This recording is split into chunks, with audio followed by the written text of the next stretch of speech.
يا مساء الخير، يا رب تكونوا بخير. النهارده هنعمل مع بعض كفتة الجمبري. معانا جمبري، كلنا بنحب الجمبري، والجمبري بيتعمل حاجات كتير. هنبدأ معاكم بالكفتة، وان شاء الله هنعمل منه حاجات كتير بعد كده. معايا الجمبري، انا قسمت يعني جبته، كان طازة بلدي وكان صاحي لسه بيلعب كده. فصصته وكنت حاطاه في الفريزر، قشرته وشلت كيس الرمل من اللي فيه في ظهره كده. انا وانا بقطع الراس بروح شادة الكيس على طول من غير ما افتح ظهر الجمبري. سهل خالص يعني في تقشيره وفي تنظيفه. انا خدت الجزء الكبير، هسيبه مش هفرمه.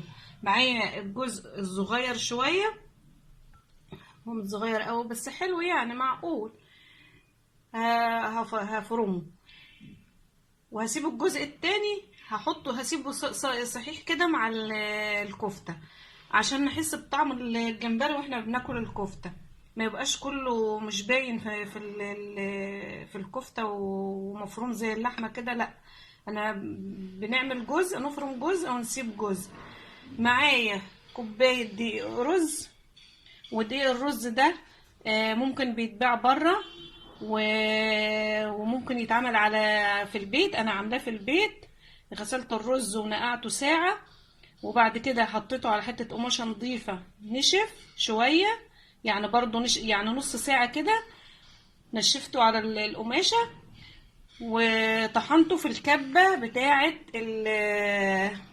الخلاط اللي هي دي، لسه طحنه اهو، وطحنته في الكبة دي عشان ما يبقاش خشن، يديني يبقى دقيق كده مفروم حلو. معايا بصلاية مبشورة وسط، لا كبيرة أوي ولا صغيرة. معايا شوية بقدونس. معايا البهارات، ملح وفلفل، معلقة ملح، ربع معلقة فلفل، ربع معلقة كزبرة ناشفة، نص معلقة كمون، معلقة توم باودر. تمام، دي كل المكونات اللي هنعمل بيها الكفتة النهاردة. هناخد الجزء ده افرمه في الكبة وارجع لكم نعمل مع بعض. هنا يا حبايبي فرمت الجمبري اهو كويس مفروم حلو. تمام. ومعاه الجمبري التاني، شايفين مفروم خالص اهو. معاه الجمبري اللي هو الصحيح اللي قلت لكم عليه، ده كله هيتخلط في بعضه. تمام. هنحط البقدونس. انا مرضتش افرم البقدونس عشان ما يبقاش اللون اخضر قوي ومش حلو. هنحط البصلايه، نحط التوابل اللي قلنا عليها، ملح وفلفل وكمون وكزبره ناشفه وتوم باودر. هنحط الرز واحده واحده وهنقلب كويس، نخلطهم كويس مع بعض، نخلط الكفتة كلها حلو كده. وعلى قد ما تاخد، لو خدت رز اكتر من كده نحط، عشان انا حاطه البصل بالميه بتاعته، يعني ما صفيتش البصل، سبته بالميه بتاعته عشان الرز اللي احنا حاطينه ده هيشرب ميه البصل واي سوائل في الجمبري، وهيخلي الجمبري، هيخلي الكفته متماسكه مع بعض وحلوه. هنخلطه كويس، نعجنه يعني كويس، وبعدين هحطه في التلاجة ربع ساعة، نصبعه مع بعض، وهقول لكم الخلطة اللي انا بصبع بيها ايه عشان يبقى متماسك كده وحلو، ما يبقاش ملزق في ايدينا واحنا بنعمله واحنا بنصبعه. وهنعمل جنبه بابا غنوج هوريكم، ونعمل طحينة ونعمل سلطة وهيبقى احلى كفتة ان شاء الله. خليكم معايا. عندي هقعد في التلاجة ربع ساعة، تماسك شوية. هناخد معلقة كده، انا جبت عندي شوية اللي هو السيب، اللي هو زي الفيجيتار فيجيتار حار على بارد.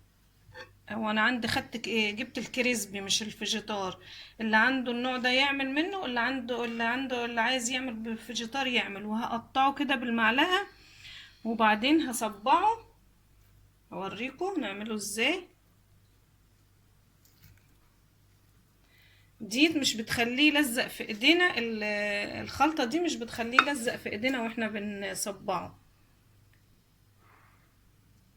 تمام، هوريكم كده نصبعه ازاي. همشيه كده في الخلطة عشان يبقى سهل، عشان الرز ملزق معاه شوية، فده مش هيخليه، شايفين، ما يلزقش في الايد، وهيدينا طعم حلو.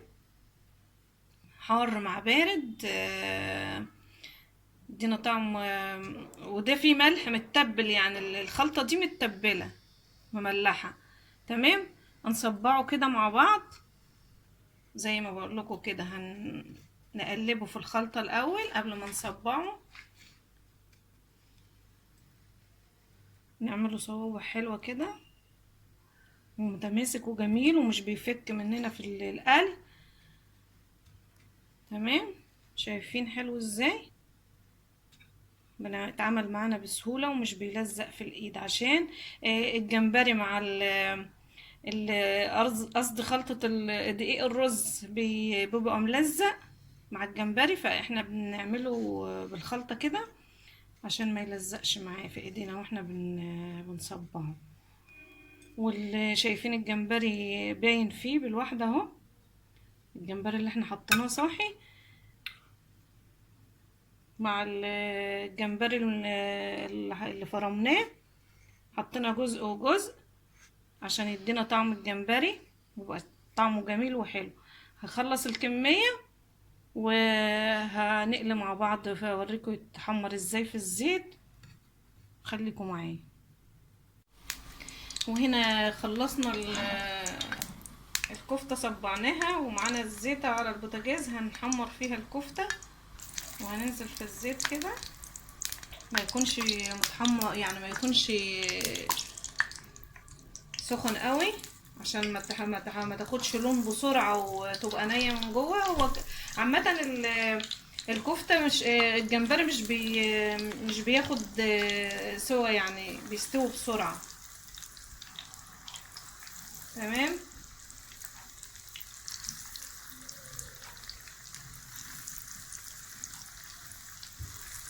واول ما يشد على طول كده يلاقي يدي لون على الجنب التاني، هروح مقلباه، ولا بيفك ولا بينزل اي حاجة من الحاجة اللي احنا عملناها الكفر بتاعه. تمام كده، وهوريكم برضو خطوة بخطوة وهو بيستوي. وهنا بعد ما قلبناه، شايفين اللون الذهبي روعة ازاي ومتماسك ومفيش حاجة نازلة في الزيت خالص، لونه جميل جدا والريحة روعة. هوريهولكوا بعد ما نخلص ونقدمه. احلى كفتة دي ولا ايه؟ شفتوا شكلها روعة ومستوية حلو لونها حلو. ما فرولتش في معايا طبعا. دي معروفة ما بتفكش خالص، كفتة الجمبري بالرز مش بتفك. شكلها جميل وحلوة وطعمها احلى وريحتها احلى. معايا طبق سلطة حلو، معايا طبق بابا غنوج. بعد ما شويت البدنجان عصرت عليه ليمون على طحينة. الليمون والطحينة والملح والفلفل والتوابل اللي انتوا عايزين تحطوها حسب الكمية، وبعد كده ضربتهم في الخلاط مع توم، برضو توم فريش. معايا طبق رز حسب الرغبة، اللي يحب ياكل بالرز هياكل، اللي يحب ياكل بالعيش ياكل. تمام.